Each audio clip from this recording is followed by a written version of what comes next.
Anda masih menyaksikan debat publik kedua pemilihan Bupati Wakil Bupati Jepara tahun 2024. Hadirin dan pemirsa, selanjutnya dalam segmen kali ini yakni menjawab pertanyaan dari para panelis. Tata cara akan kami sampaikan. Panelis akan mengundi subtema dan juga pertanyaan kepada pasangan calon dalam bentuk susunan angka dan juga huruf yang tersedia dalam fishbowl. Kami sampaikan ada 6 subtema. Yang pertama yakni kapabilitas pemerintah, kedua perkembangan wilayah, ketiga keberdayaan dan keswadayaan masyarakat, keempat ekonomi dan sosial budaya, kelima kesehatan, dan keenam lingkungan hidup. Serta juga akan ada 2 huruf yakni A dan B. Selanjutnya moderator akan membuka dan membacakan pertanyaan hanya 1 kali dan tidak diulang. Masing-masing pasangan calon akan memiliki waktu yang sama dan jika masih ada waktu tersisa maka bupati maupun juga wakil bupati dapat menambahkan jawaban. Baik, mengawali segmen ini kepada pasangan calon nomor urut 2 kami persilahkan untuk berdiri di belakang podium. Dan kami mengundang panelis Dr. Abdul Wahab SOSL MSI dan Teguh Tamrin Eskom Mkom. Kami mohon untuk dapat ke depan mengundi pertanyaan, subtema dan juga huruf.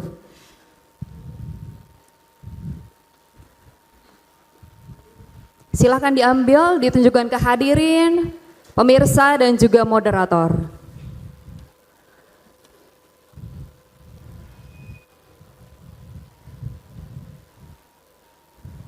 Baik. 3, betul? Huruf yang terambil adalah 3B. 3B. Saya akan mengambil amplop 3B dan Bapak Ibu dapat saksikan amplop 3B ini masih tersegel. Saya akan buka dan baca pertanyaan dari amplop 3B. Terima kasih kepada para panelis yang sudah mengambil. Kami persilakan untuk kembali ke tempat.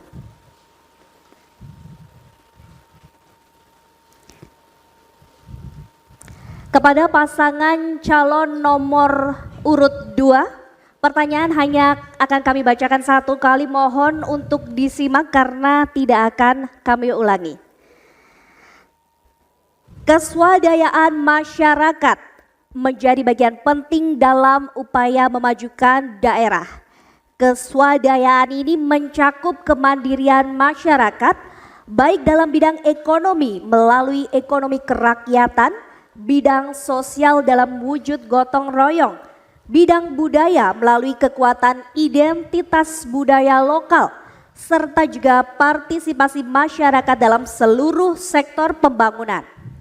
Pertanyaannya adalah, bagaimana strategi dan juga upaya saudara untuk meningkatkan kemandirian dan partisipasi masyarakat dalam pembangunan daerah? Waktu Anda menjawab adalah 2,5 menit. Dimulai dari Anda berbicara. Terima kasih atas pertanyaannya. Untuk kemandirian dan keswadayaan masyarakat dalam bidang ekonomi, kita punya program, yaitu program kita Bupati Ngantor di Desa. Jadi dengan program itu kita akan berkeliling ke 16 kecamatan dalam setiap minggunya dan di desa-desa ngantornya adalah di Pemdes Desa untuk menyerap aspirasi untuk membangun sentra-sentra ekonomi di setiap kecamatan dalam 16 kecamatan sesuai RT RW yang sudah diperdakan.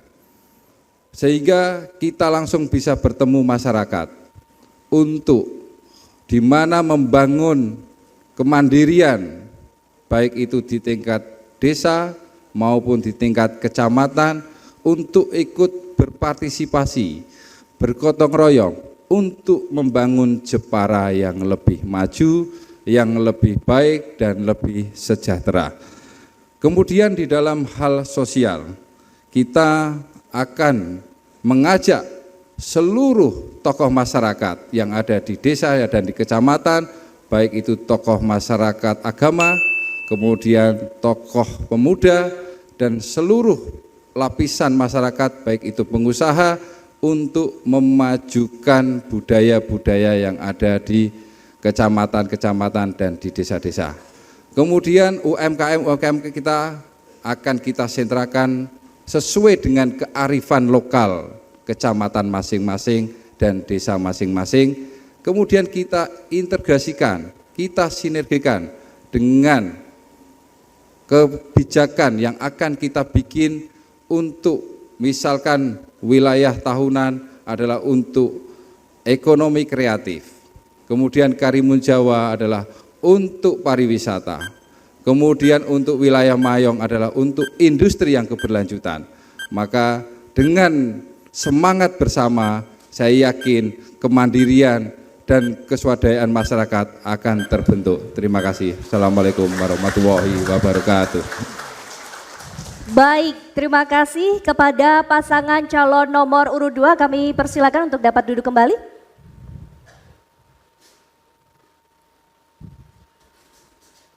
Baik, selanjutnya kami silahkan kepada pasangan calon nomor urut 1 untuk berdiri di belakang podium, dan kami juga turut mengundang panelis Dr. Edi Kuswanto, SPDI, MPDI, dan Koko Suhendro, SHUT. Kami persilahkan untuk mengundi pertanyaan yang ada di dalam fishbowl dan untuk ditunjukkan ke hadirin, kamera, dan juga moderator.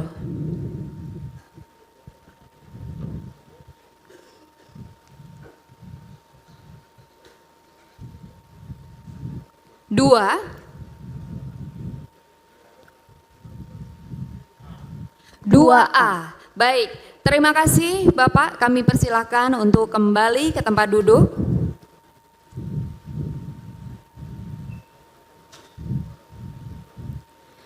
Bapak Ibu hadirin, di tangan saya sudah ada amplop 2A dan saya tunjukkan masih tersegel, dalam arti pertanyaan ini masih terjaga kerahasiaannya.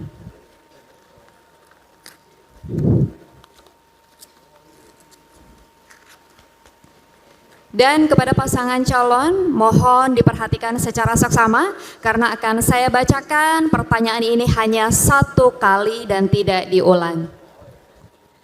Bonus demografi. Menurut data BPS Kabupaten Jepara tahun 2023, jumlah penduduk Jepara adalah 1.264.598 jiwa. Sebanyak 68,63% berusia produktif atau 15 hingga 64 tahun. Sedangkan sisanya 31,37% merupakan usia balita dan lansia.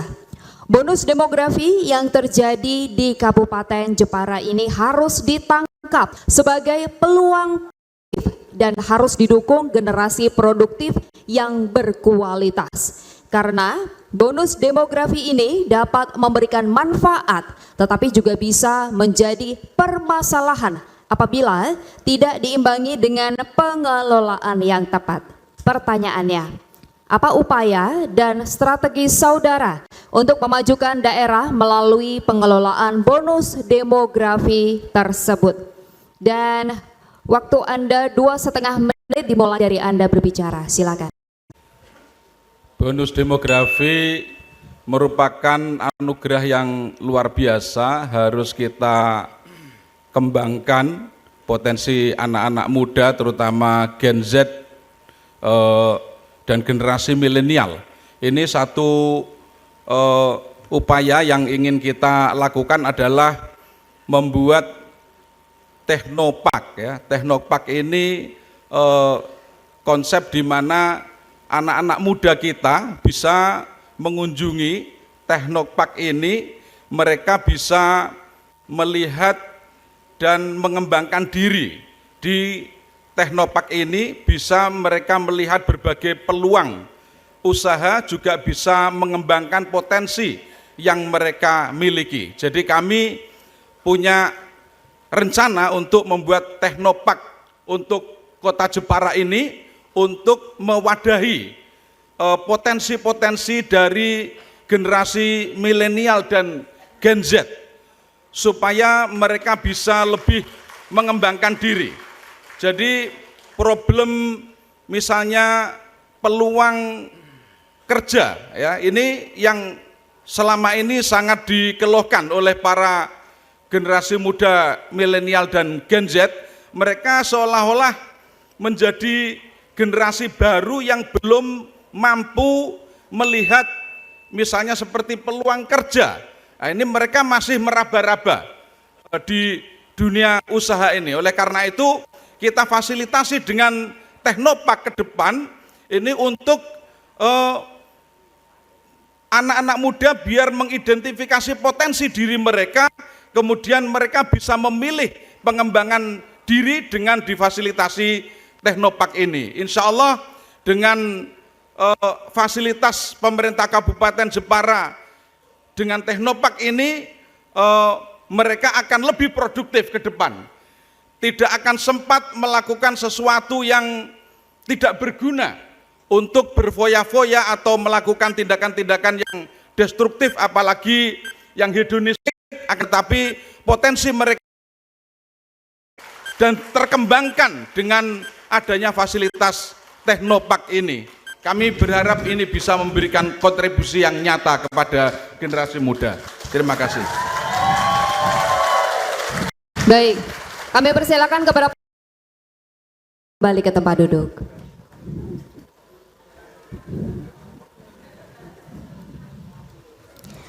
Baik, selanjutnya kami persilakan kepada pasangan calon nomor urut 2 untuk dapat berdiri di belakang podium. Selanjutnya kami mohon kepada panelis Bapak Arif Mustafa STMSI dan Dr. Edi Kuswanto SPDI MPDI untuk dapat maju mengambil subtema dan juga subpertanyaan yang ada di dalam fishbowl.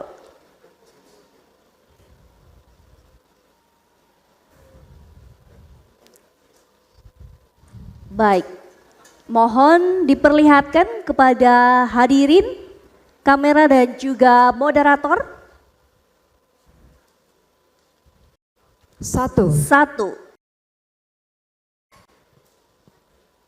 1B. Baik, terima kasih. Kami persilakan untuk kembali ke tempat duduk.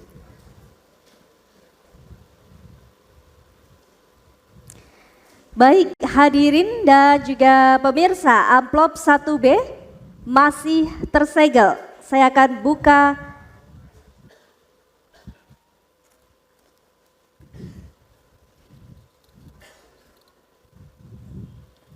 dan kepada pasangan calon nomor urut 2, pertanyaan ini hanya akan kami bacakan satu kali, mohon disimak karena tidak akan kami ulangi.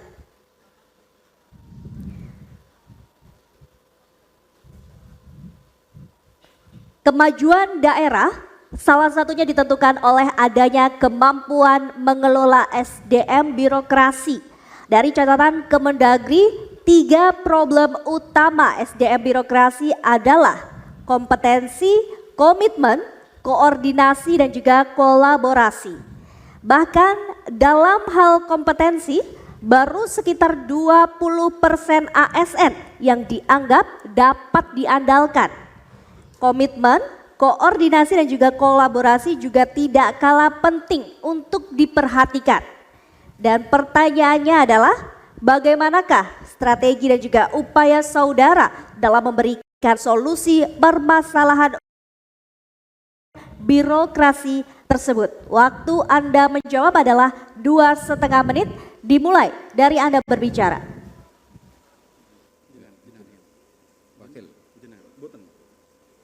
Terima kasih atas pertanyaannya mengenai bagaimana kita meningkatkan kompetensi SDM untuk ASN kita. Jadi kita akan adakan untuk bagaimana SDM kita bisa maju, kita bisa bekerja sama dengan universitas-universitas yang ada di Jepara maupun di luar Jepara untuk mengajukan atau kita untuk memberikan wawasan ataupun di mana kita di ASN kita saat ini yang 20% masih di bawah standar, kita uji kompetensinya. Sehingga dengan menguji kompetensi kita bisa memajukan dan meningkatkan SDM ASN kita. Kemudian untuk komitmen kita akan mengadakan berupa reward dan punishment. Reward kita apabila memang ASN kita terbukti bekerja dengan baik, kita akan apresiasi dengan apa yang sudah dilakukannya. Kemudian apabila ASN kita kurang bekerja dengan maksimal, maka kita akan bimbing untuk mendapatkan pelatihan yang lebih baik. Kemudian untuk kolaborasi dan koordinasi, apabila Allah Subhanahu wa taala mengamanahkan kami untuk memimpin Jepara, maka kami akan memimpin langsung untuk koordinasi dari tingkat kabupaten sampai tingkat desa. Yang kita buktikan dengan kita ngantor di desa-desa, ini adalah untuk bagaimana kita bisa berkoordinasi, kita bisa berkolaborasi untuk membangun Jepara bersama-sama. Itulah yang bisa saya sampaikan untuk bagaimana kita meningkatkan intensitas kita untuk berkomunikasi dan memberikan arahan, instruksi langsung untuk tujuan kemakmuran Jepara yang berkelanjutan. Terima kasih dari saya. Assalamualaikum warahmatullahi wabarakatuh. Baik, terima kasih. Kami persilakan untuk pasangan calon nomor urut 2 dapat duduk kembali.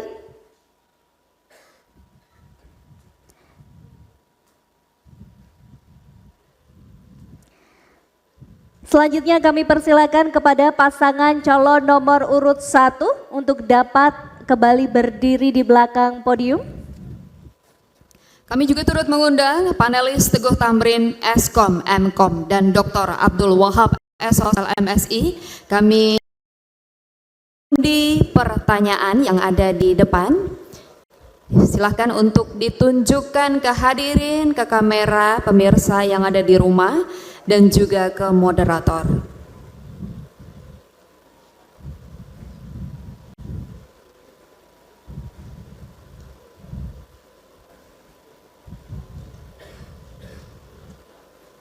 Subtema 5B. Baik. Terima kasih, kami silahkan panelis untuk kembali ke tempat duduk dan saya mengambil 5B.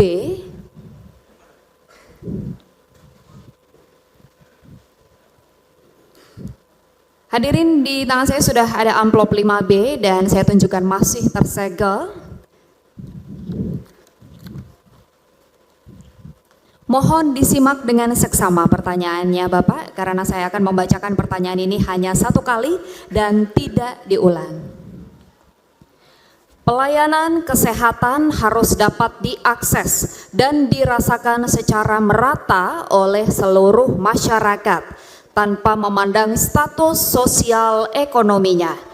Beberapa faktor yang dapat mempengaruhi pelayanan kesehatan antara lain fasilitas pelayanan, biaya pelayanan, jarak pendidikan, serta status sosial ekonomi masyarakat. Pertanyaannya, bagaimana upaya dan strategi saudara agar pelayanan kesehatan menjadi semakin mudah, terjangkau, dan berkeadilan? Kami silahkan waktu Anda 2,5 menit dari mulai Anda berbicara. Kita harus memberikan pelayanan yang optimal terutama kepada penduduk yang secara ekonomi. Saya tadi mengutip orang miskin dilarang sakit. Ini sebenarnya ironis ya. Oleh karena itu kita harus menyiapkan fasilitas kesehatan yang terjangkau sampai ke wilayah-wilayah yang di pelosok. Kita memiliki puskesmas di setiap kecamatan. Ini pun menurut kami masih harus dimaksimalkan lagi supaya puskesmas-puskesmas yang ada, misalnya kita tambah spesialis supaya dapat memberikan pelayanan yang lebih maksimal terhadap pasien-pasien yang mungkin menderita penyakit lumayan berat, tidak perlu terlalu jauh dirujuk ke rumah sakit di tingkat kabupaten. Nah, ini yang harus menjadi perhatian kita ya, karena selama ini mohon maaf kita seringkali kewalahan, terutama kalau musim penyakit demam berdarah atau malaria ya. Pernah satu fase beberapa waktu yang lalu rumah sakit kita itu sampai nggak mampu menampung ya pasien yang ada. Padahal kita sebenarnya juga memiliki fasilitas kesehatan yang dikelola oleh swasta juga. Ada rumah sakit Geraha Husada, PKU Muhammadiyah, PKU Aisyah, NU sekarang ini juga membuat rumah sakit Asih apa itu? Ya, semua ini merupakan satu upaya kita memberikan pelayanan lebih baik agar masyarakat kita lebih sehat, karena kesehatan ini adalah utama. Nah, ini kita harus memberikan peluang hidup lebih lama untuk warga kita. Ini yang paling penting ya. Jangan sampai ya kita masih punya angka kematian ibu melahirkan cukup tinggi, kematian bayi juga masih cukup tinggi. Jadi ini yang harus kita tangani. Baik, bersama. waktu Anda habis. Kepada paslon nomor urut 1 kami silahkan untuk kembali ke tempat duduk. Dan kali ini kami akan memberikan waktu kepada para pendukung untuk memberikan dukungannya kepada kedua paslon. Dan pemirsa, demikian segmen kedua dan ketiga debat publik pemilihan calon bupati dan calon wakil bupati Jepara tahun 2024. Kami akan segera kembali dengan segmen keempat debat dengan agenda tanya jawab antar pasangan calon. Tetaplah bersama kami.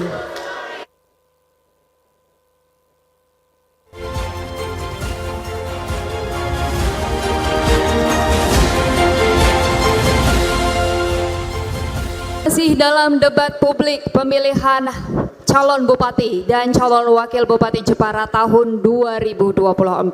Selanjutnya dalam segmen keempat ini masing-masing paslon akan berkesempatan memberikan pertanyaan, menjawab pertanyaan, memberikan tanggapan dan memberikan respon balik atas jawaban paslon lainnya. Pertanyaan, jawaban, atau pernyataan harus menggunakan bahasa baku. Dan jika mengandung singkatan atau akronim, maka diharuskan menjelaskan hal tersebut. Moderator akan menghentikan jika waktu habis atau mengandung unsur sara.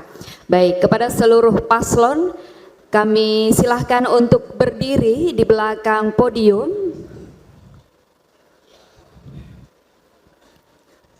Dan kami sampaikan untuk segmen ini pertanyaan, jawaban, dan pernyataan adalah untuk calon bupati. Sementara calon wakil bupati diperbolehkan menambahkan jika waktu masih tersedia. Baik, untuk kesempatan pertama kepada calon bupati nomor urut 1. Kami persilakan untuk dapat memberikan pertanyaan kepada calon bupati nomor urut 2 dan waktu Anda bertanya adalah 1 menit dimulai dari Anda berbicara. Kita punya potensi laut pantai yang luar biasa dan belakangan ada PP nomor 26 tahun 2023 tentang pengelolaan hasil sedimentasi di laut, dan ini cukup menarik para investor untuk mengeksplorasi pasir yang kita miliki. Akan tetapi beberapa waktu yang lalu kami bertemu dengan para nelayan, para masyarakat yang berada di tepi pantai, semuanya menolak dengan adanya tambang pasir besi terutama.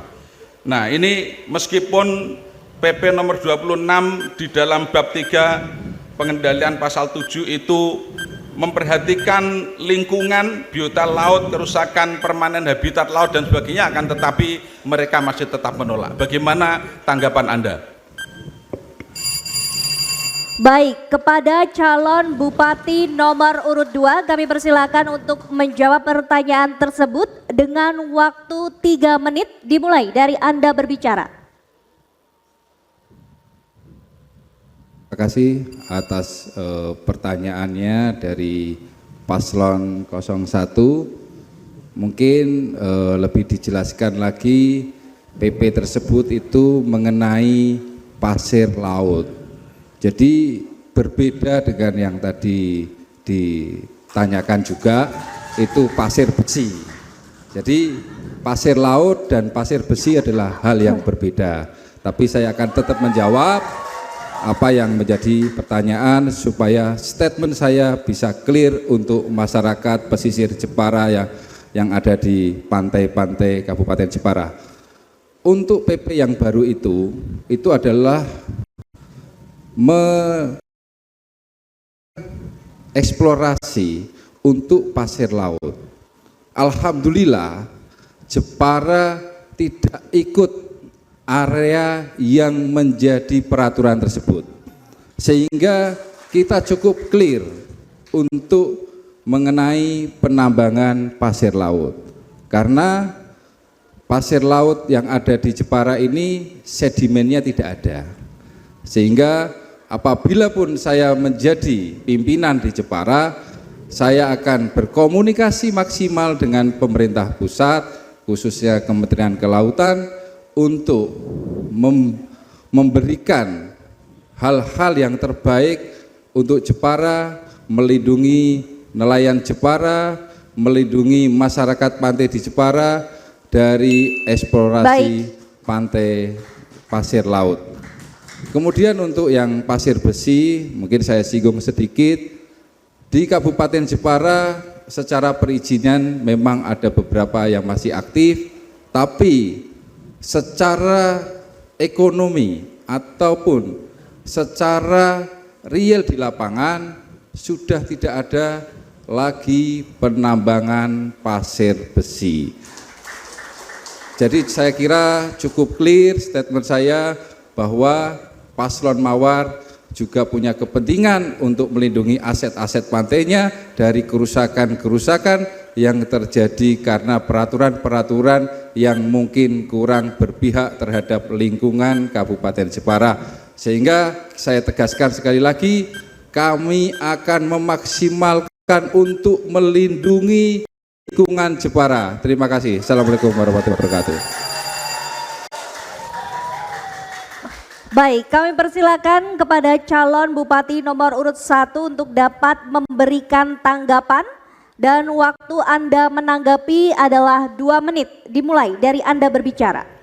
Menurut pemahaman saya, Mas Wiwit, ini PP termasuk mengatur ya soal pengelolaan hasil sedimentasi di laut, itu termasuk mengenai pasir besi yang ada di tempat kita. Oleh karena itu saya bertanya kepada Mas Wiwit, karena yang tadi disampaikan Mas Wiwit menurut saya kurang begitu tegas pembelaan kepada nelayan, karena ya ini kita lihat track record ya. Track record misalnya pada tahun 2012 pernah terjadi kasus penambangan pasir besi di daerah yang terdekat dengan tanah kelahiran jenengan, yaitu di Pantai Bandung Harjo ya. Itu di situ sampai terjadi konflik antara penambang, masyarakat nelayan dengan investor. Nah, itu kami tidak pernah di dalam track record itu melihat apa yang pernah Mas Wiwit lakukan untuk melakukan pembelaan kepada nelayan seperti itu. Jadi kami memang masih agak meragukan komitmen panjenengan terhadap nelayan ini, dan ini monggo jenengan coba jelaskan bagaimana ini memberikan perlindungan ya kepada para nelayan kita dari eksploitasi lingkungan, karena kasus yang terjadi di tahun 2012 itu sudah nyata. Ada 15 warga yang dikriminalisasi, bahkan disidangkan di PN Jepara. Itu mereka yang menjadi tumbal dari proyek penambangan pasir besi di daerah yang dekat dengan rumah tinggal Mas Wiwit. Oleh karena itu kami ingin melihat komitmen kita kepada nelayan itu memang harus tegas. Nelayan menolak, kita harus menolak. Kita harus lebih melindungi lingkungan kita. Ya, terima kasih. Baik.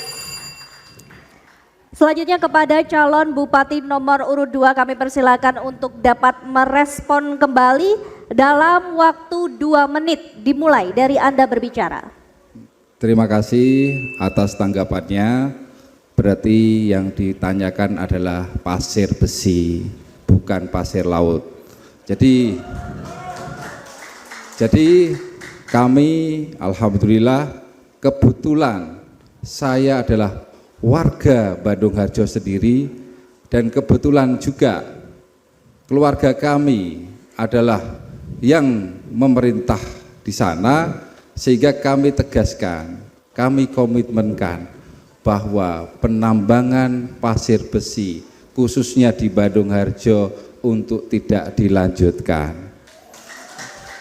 Itu secara khusus. Kemudian untuk di wilayah yang lain yang di Bandung Harjo adalah bagaimana kita tetap berkomitmen melindungi nelayan-nelayan kita, melindungi warga-warga kita yang ada di bibir pantai, karena kalau kita penambangan secara masif maka itu akan membahayakan. Sehingga statement saya jelas bahwa kami berprinsip bagaimana kita melindungi warga kita, khususnya yang disampaikan tadi Bandung Harjo sangat clear, dan kami juga waktu itu ikut berpartisipasi dalam mendamaikan antara pengusaha dan warga setempat, sehingga konflik-konflik itu bisa selesai secara kekeluargaan dan kita bisa merajut kembali kebersamaan bersama warga masyarakat yang ada di pantai, baik itu di Bandung Harjo maupun wilayah-wilayah lain yang ada di Jepara. Jadi itu statement saya. Jadi kita sangat clear untuk tetap melindungi warga kita dari abrasi laut. Terima kasih. Baik, selanjutnya kita masuk ke sesi kedua dalam memberikan pertanyaan, menjawab pertanyaan, dan juga memberikan tanggapan. Untuk itu, kami memberikan kesempatan kepada calon Bupati nomor urut 2. Kami silahkan memberikan pertanyaan kepada calon Bupati nomor urut 1, dan waktu Anda 1 menit, silahkan. Terima kasih. Setelah saya berkeliling ke hampir 195 desa dan kelurahan, informasi dan aspirasi yang kita dapatkan mayoritas adalah masalah infrastruktur. Infrastruktur jalan yang cukup bermasalah, baik itu jalan kabupaten maupun jalan poros desa.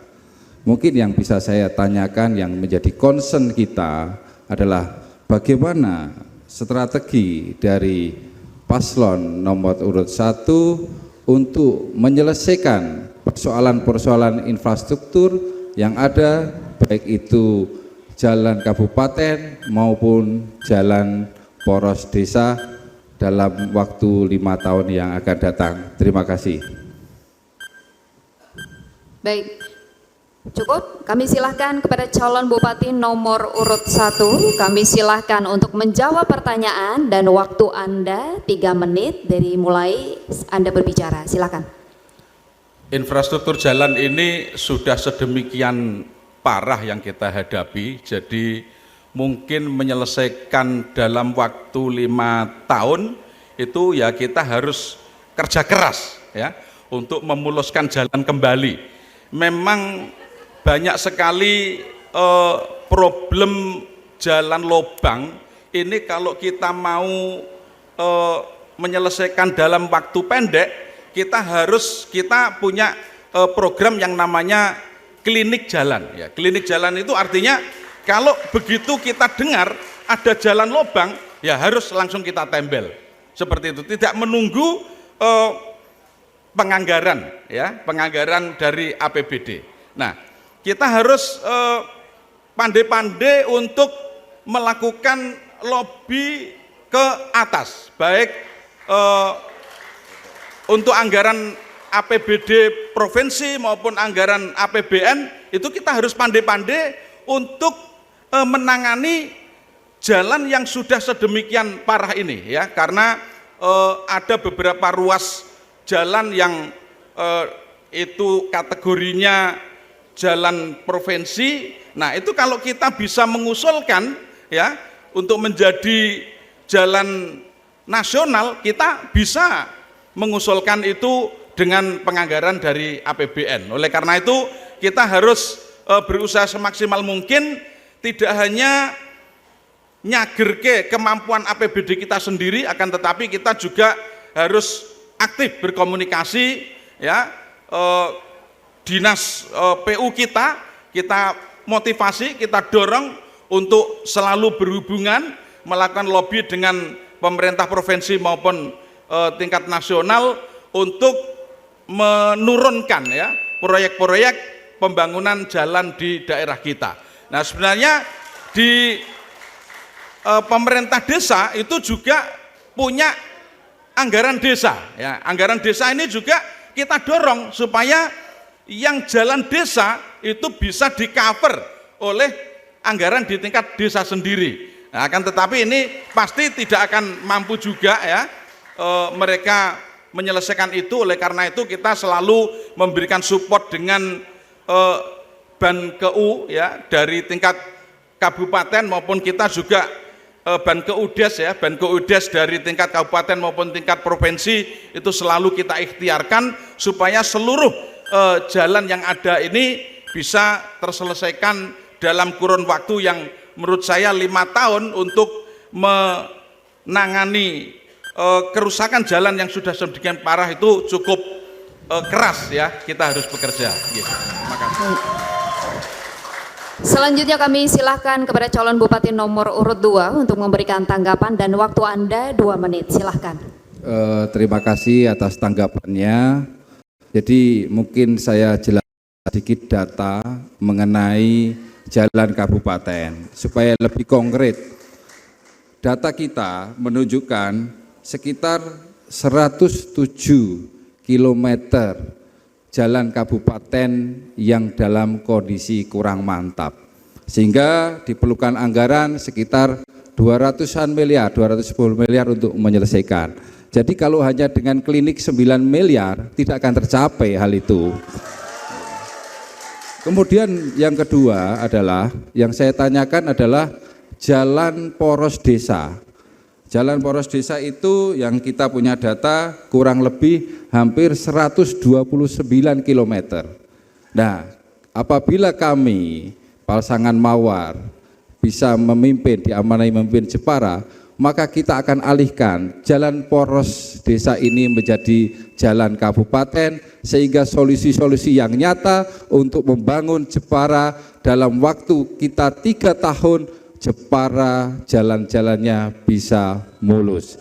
Itu yang menjadi gambaran-gambaran daripada yang saya sampaikan mengenai tanggapan dari Paslon 01 mengenai infrastruktur jalan, berikut dengan solusi-solusinya, karena kita juga bergandeng tangan dengan pemerintah pusat, pemerintah provinsi untuk bisa mendapatkan anggaran supaya kita bisa membangun Jepara yang lebih baik, Jepara yang lebih maju, dan Jepara yang bermartabat. Terima kasih, mungkin itu yang bisa saya sampaikan.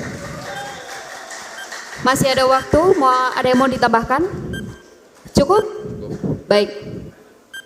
Selanjutnya kami memberikan kesempatan kepada calon Bupati nomor urut 1 untuk memberikan tanggapan kembali dan waktu Anda 2 menit. Kami silahkan.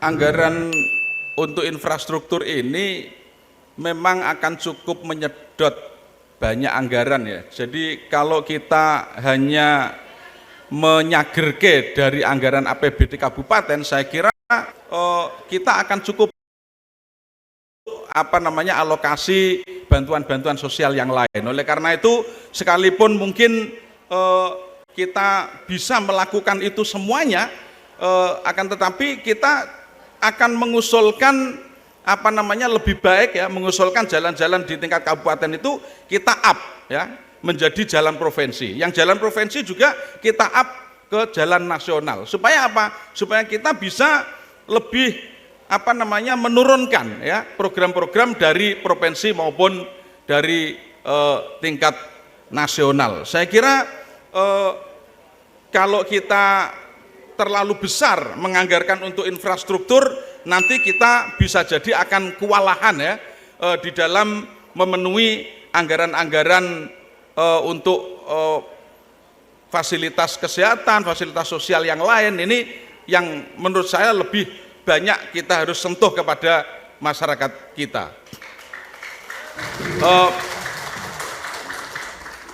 Saya kira kalau seperti jalan nasional itu banyak yang berada di poros-poros utama ya, yang menghubungkan antar kecamatan ya, seperti di Jalan Bangsri ke Jepara itu kan yang lebih banyak disorot ya. Ini kan jalan provinsi yang mungkin perlu kita usulkan agar menjadi jalan nasional, sehingga kalau tercover dengan anggaran APBN saya kira akan lebih baik penanganannya. Terima kasih.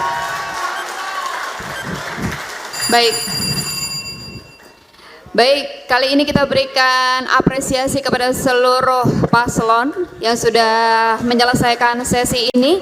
Kami silahkan kepada kedua paslon untuk kembali ke tempat duduk. Hadirin dan pemirsa, demikian segmen keempat debat publik pemilihan calon bupati dan calon wakil bupati Jepara pada tahun 2024. Kami akan segera kembali dengan segmen kelima debat dengan agenda yang sama, yakni tanya jawab antar pasangan calon. Jangan kemana-mana, kami akan segera kembali.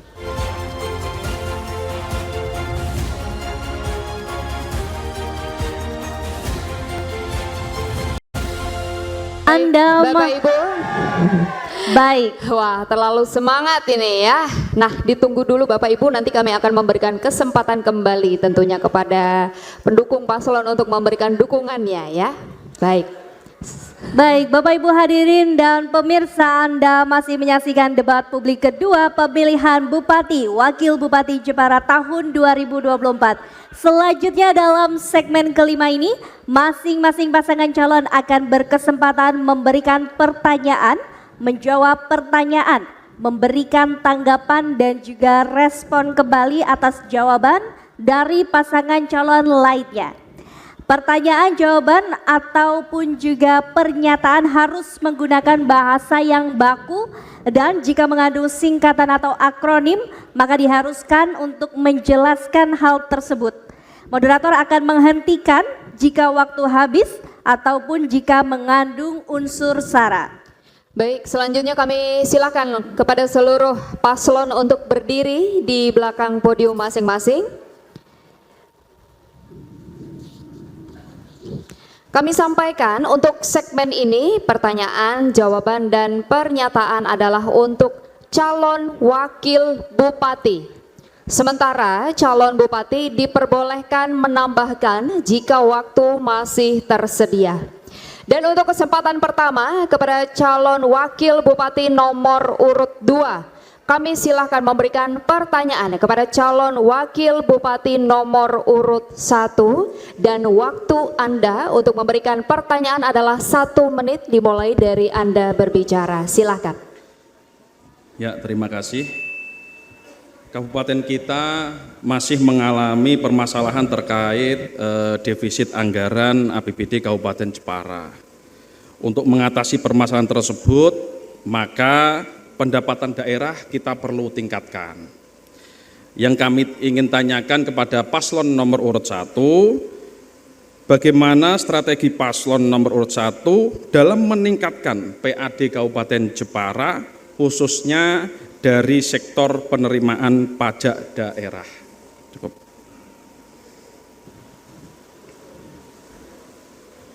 Cukup Bapak? Cukup. Baik. Selanjutnya kami silakan kepada calon wakil bupati nomor urut 1. Kami silakan untuk menjawab pertanyaan dan waktu Anda untuk menjawab 3 menit dari mulai Anda berbicara. Baik, tunggu sebentar Bapak. Boleh countdown-nya dibetulkan terlebih dahulu.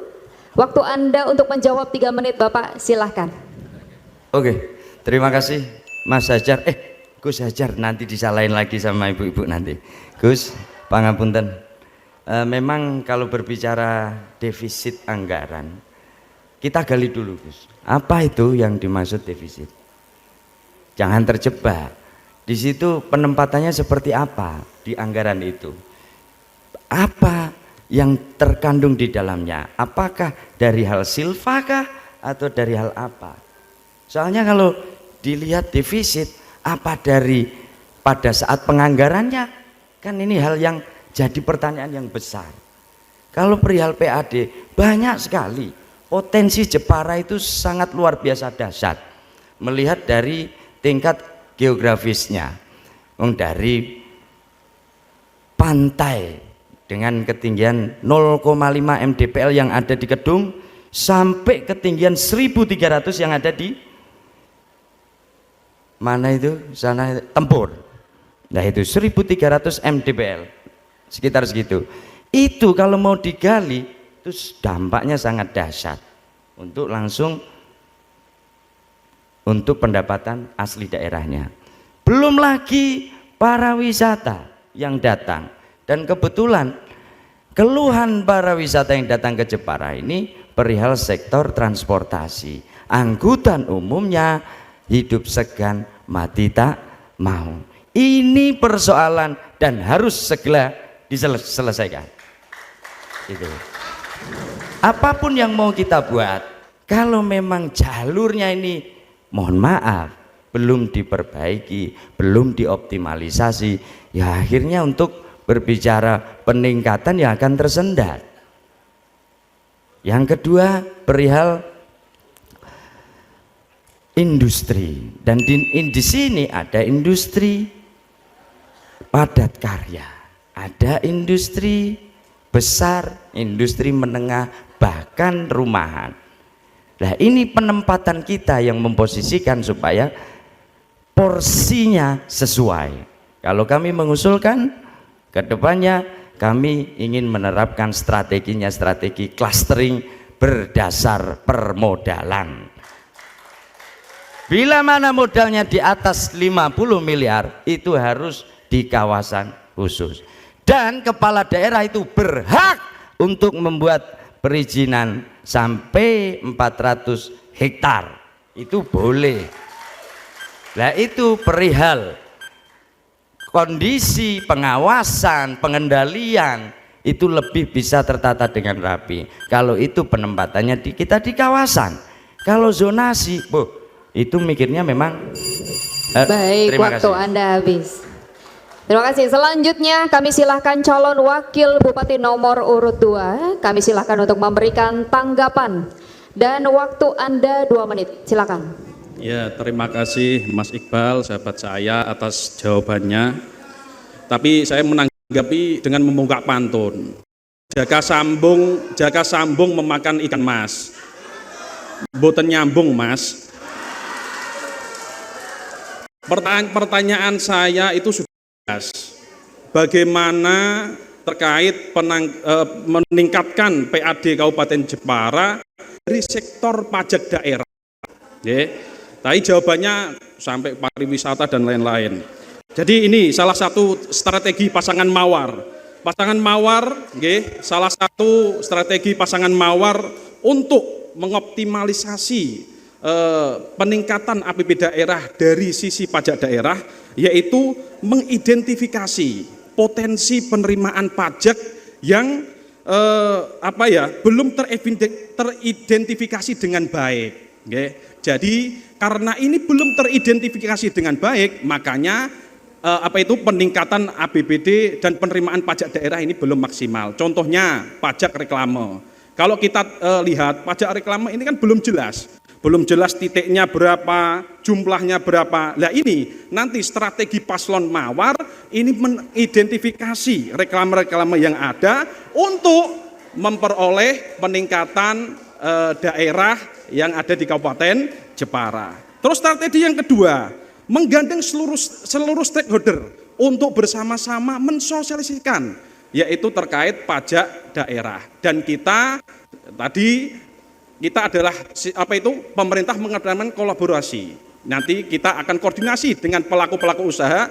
Jadi nanti ketika ada penarikan pajak bisa kondusif, diterima dengan baik. Itu yang bisa kami sampaikan menanggapi dari pasangan 01.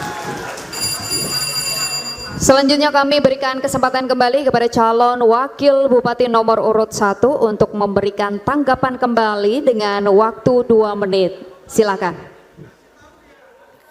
Kalau statementnya Gen Z dan milenial, jangan gitu ya Dek ya. Dari mana kok nggak nyambung?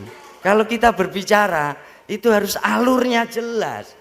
Apapun yang kita kerjakan, kalau kita tidak melakukan zoom out, kita tidak melakukan penglihatan pakai helikopter view, bagaimana untuk menjawab itu semua? Apalagi hanya yang disebutkan reklame. Berapa sih pendapatan reklame? Itu masih belum membahas detail ya reklame. Yang paling penting itu sportivitas. Jangan sampai terjebak like and dislike. Iki pengusaha sing disenengi iki gak, sing iki digencat iki gak. Jangan sampai seperti itu lagi. Nah itu yang kami rasakan. Tadi sudah disampaikan tahapan-tahapan ini. Nek pengen meningkatkan pendapatan asli daerah, akses iki lho ditoto dhisik. Nek cara Jawane gitu. Apapun yang kita lakukan sia-sia. Apalagi ini mau meningkatkan dari sektor pariwisata, akses masuk ke Jepara ditutup pabrik kaya ngono kuwi piye carane? Makanya secepatnya kita harus eksekusi. Kawasan itu penting. Untuk model bisa gampang di sistem pengawasannya, pengendaliannya. Nah, itu yang paling penting kita lakukan. Nah, kalau kita sudah tahu alur pembangunannya, untuk mengambil sebuah kebijakan yang sudah saya sampaikan waktu debat yang lalu, political will itu sangat penting. Politik keberpihakan. Nah, kita sudah berkomitmen pasangan Gus Nung Iqbal ini berpihak kepada seluruh masyarakat yang ada di Jepara. Terima kasih. Baik. Mohon tenang. Baik. Selanjutnya kepada calon wakil bupati nomor urut 1, kami persilakan untuk dapat memberikan pertanyaan kepada calon wakil bupati nomor urut 2 dan waktu Anda bertanya adalah 1 menit dimulai dari Anda berbicara.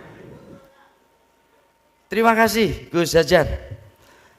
Untuk melanjutkan pertanyaan, kemarin ada kejadian kecelakaan yang mengarah ke Keling. Itu penumpangnya itu karyawan pabrik, dan di situ dibawa sama angkutan yang pelaku transportasi paham itu sebutannya angkutan bodong, soalnya plat hitam. Kalau yang sekarang bisa aja disebut plat putih. Nah di sini begitu masifnya angkutan bodong yang ada di Jepara. Kalau kita mengacu di Undang-Undang Nomor 22 tahun 2009 tentang lalu lintas dan angkutan jalan, kok sampai itu berlaku, itu seperti apa? Dan bagi jenengan paslon nomor Dua, cara menanggapi itu gimana dan cara menyelesaikan persoalan-persoalan yang ada di transportasi darat khususnya di Jepara itu seperti apa. Terima kasih. Baik. Selanjutnya kepada calon wakil bupati nomor urut 2, kami persilakan untuk dapat menjawab pertanyaan tersebut dengan waktu 3 menit. Dimulai dari Anda berbicara. Ya, terima kasih Mas Iqbal atas pertanyaannya. Ya, terkait angkutan bodong, jadi kami tadi dalam pembukaan visi misi itu pemerintah kami pasangan Mawar itu berkomitmen dalam mengedepankan Kabupaten Jepara itu memegang prinsip kolaborasi. Oke, kolaborasi. Kolaborasi ini antara semua lembaga yang ada di Kabupaten Jepara. Contohnya lembaga eksekutif dengan yudikatif. Terkait mobil bodong, ya kita pasrahkan. Ketika itu regulasinya sudah ada, kan ini ada teman-teman dari bapak-bapak dari kepolisian untuk menindak itu. Jadi kita Forkopinda nanti bekerja sama untuk melakukan mensosialisasikan terkait nanti ini mobil-mobil atau kendaraan-kendaraan yang bodong, transportasi yang yang bodong ini akan ditindak sesuai regulasi yang ada. Itu Mas Iqbal. Jadi sesuai regulasi yang ada nanti kami pastikan dalam pemerintah pasangan Mawar ke depan tidak akan lagi ada kendaraan-kendaraan yang bodong, transportasi yang bodong itu akan kami tindak bekerja sama dengan para lembaga-lembaga yang menangani itu, yang mempunyai wewenang itu, termasuk saudara kita dari Kepolisian Republik Indonesia, yaitu dari Polres Kabupaten Jepara. Mungkin ada tambahan dari Mas Bupati untuk menambahkan. Terima kasih.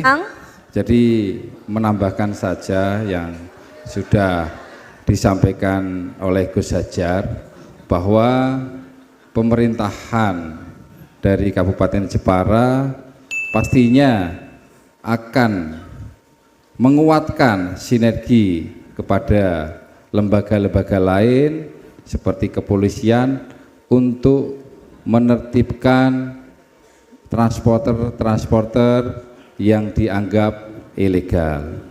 Saya rasa itu sangat mudah dan itu hanya diperlukan komitmen kita bersama untuk menjaga iklim transportasi yang ada di Kabupaten Jepara untuk lebih sportif dan lebih baik lagi dalam penataan regulasi ke depan. Dan yang terakhir, diadakan sosialisasi dan pembinaan kepada pengusaha-usaha yang memang masih ilegal untuk segera mendaftarkan izinnya sehingga mendapatkan izin yang sah. Terima kasih. Baik, kepada calon wakil bupati nomor urut 1 kami persilakan untuk dapat memberikan tanggapan dalam waktu 2 menit. Dimulai dari Anda berbicara.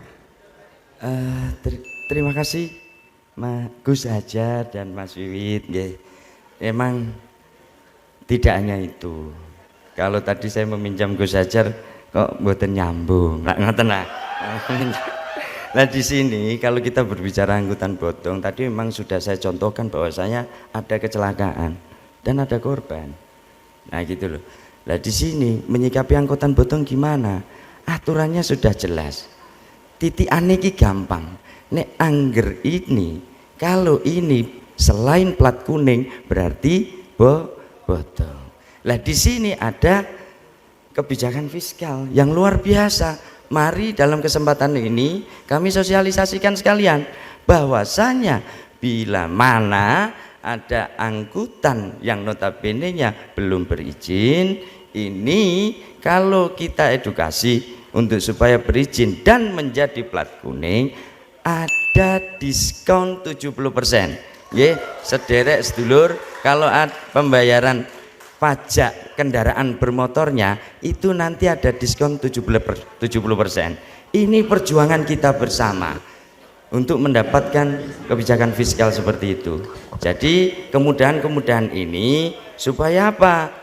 Semua kendaraan bodong, dalam artian hal ini kendaraan yang notabene-nya angkutan barang dan angkutan manusia bisa sesuai dengan regulasi yang ada. Gitu. Jadi berbicara tentang angkutan penumpang di Jepara ini memang catatan itu memang harus diperbaiki, dan perlunya sinergitas ataupun kolaborasi antaranya pemerintah kabupaten, pemerintah provinsi, dan kalau lebih dari Kementerian Perhubungan pemerintah pusat. Terima kasih. Baik. Selanjutnya kepada calon wakil bupati nomor urut 2, kami persilakan untuk dapat merespon kembali dalam waktu 2 menit dimulai dari Anda berbicara. Ya, terima kasih Mas Iqbal atas tanggapannya. Tapi yang disampaikan Mas Iqbal itu sama dengan kami tadi. Jadi kami itu tadi loh mempunyai program sosialisasi, bekerja sama dengan lembaga-lembaga yang terkait. Kan sama dengan edukasi yang disampaikan itu. Jadi ini ya sama.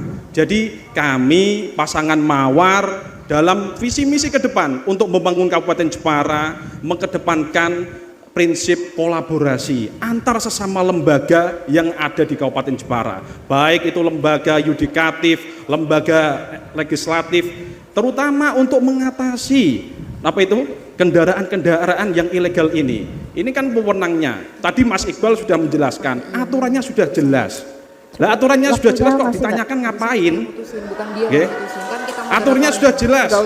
Ketika kita menindak kendaraan-kendaraan yang bodong ini, yang ilegal ini, ya kita tindak dengan sesuai dengan regulasi yang ada. Karena regulasi ini sudah ada, menindak kendaraan-kendaraan apa yang disampaikan oleh Mas Iqbal tadi. Jadi ini menguatkan apa yang tadi saya jawab dari Mas Iqbal. Mungkin ada tambahan dari Mas Bupati, monggo. Terima kasih. Jadi kita sebagai paslon Mawar, kita ada di kebijakannya, bukan di penindakannya. Jadi kalau sudah ada aturannya, ya tinggal kita serahkan kepada pihak yang berwajib untuk melakukan penanganan-penanganan yang terukur. Jadi sebagai pemerintah, kita hanya memfasilitasi kebijakannya saja, dan sudah. Terima kasih. Baik, terima kasih.